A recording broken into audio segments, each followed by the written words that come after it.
Ethiopia, a nation of ancient heritage and cultural diversity, a mosaic of over 80 ethnic groups, has long grappled with balancing unity and identity. In 1991, ethnic federalism redefined this ancient nation.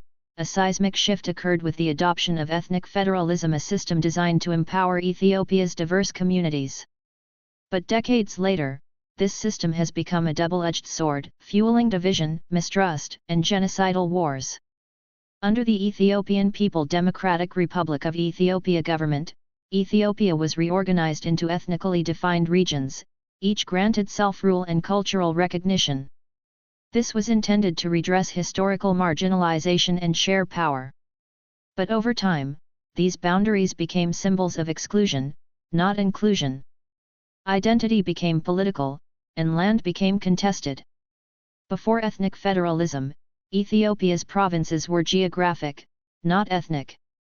While this system ignored cultural complexities, it also avoided institutionalizing ethnic competition. The old map, however, masked inequalities, a key reason the EPERDF's ethnic federalism initially gained support. 12 ethnic regions now govern Ethiopia. Designed to share power, these borders instead deepened divisions, turning land and identity into political weapons.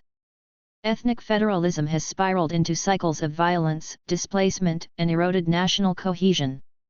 Political elites exploit identity for power, while ordinary Ethiopians pay the price. The system's promise of unity through diversity now risks tearing the nation apart. 35% of Tigray and 10% of Amhara, 1.8 million hectares, are contested. These contested areas are now under the control of the Amhara region following the defeat of TPLF during the recent Tigray-Ethiopia war. Historic claims clash with new borders, sparking deadly wars. Communities once intertwined now see neighbors as enemies. Nearly 25% of Oromia and Somali regions' 8.9 million hectares are disputed. Special zones meant to resolve conflicts instead displaced 500,000 people since 2017. Water, grazing land, and identity drive this cycle of violence. 14% of Afar and 4% of Somali, 1.4 million hectares, are battlegrounds for pastoralists. Ethnic federalism turned resource disputes into existential wars.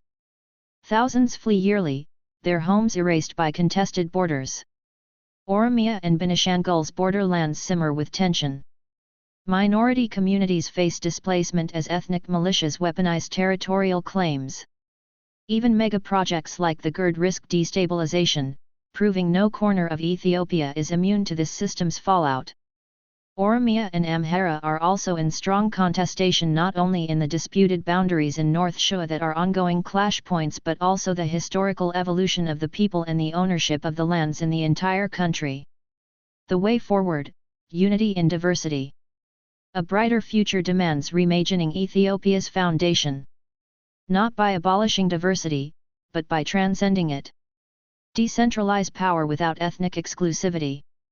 Strengthen civic nationalism where being Ethiopian comes first.